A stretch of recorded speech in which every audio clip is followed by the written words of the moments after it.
we have here in this file, I will sort this by the ID, user ID, sort and sending, and we can see here that we have two different kinds of user. Here until here, have those are system users, and we have only a real user here.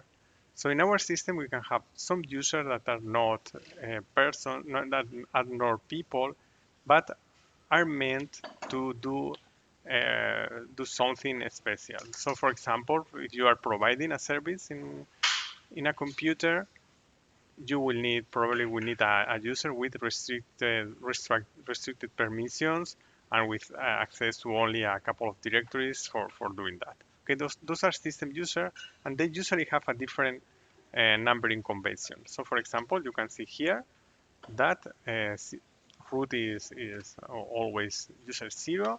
Then you have until 1000.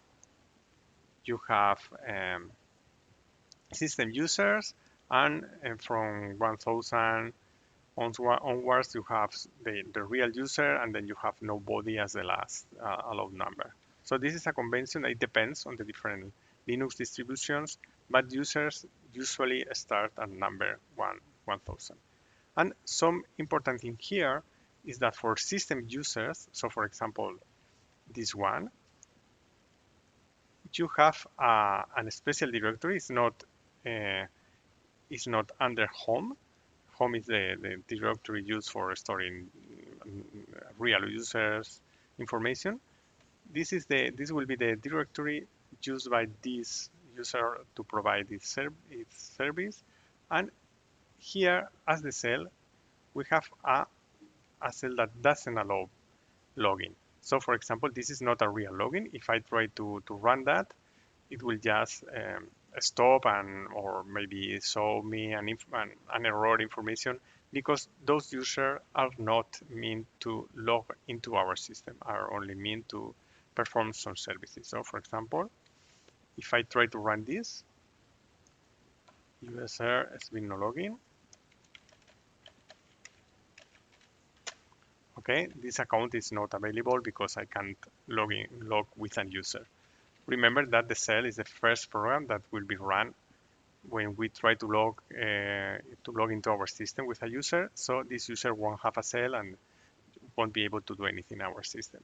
So for example, if you run beanbash, for example, this is a cell, and you can run. You can perform orders and work with the system using this cell.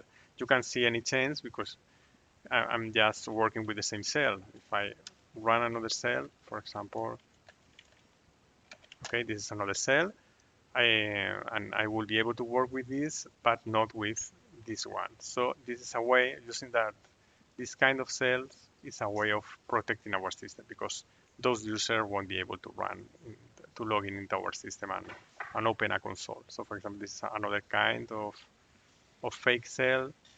And here, for example, our user have a real cell. And you can see that the home directory is under home. That is the usual place to have user information. So remember that we have all the users in our system are in etc password file.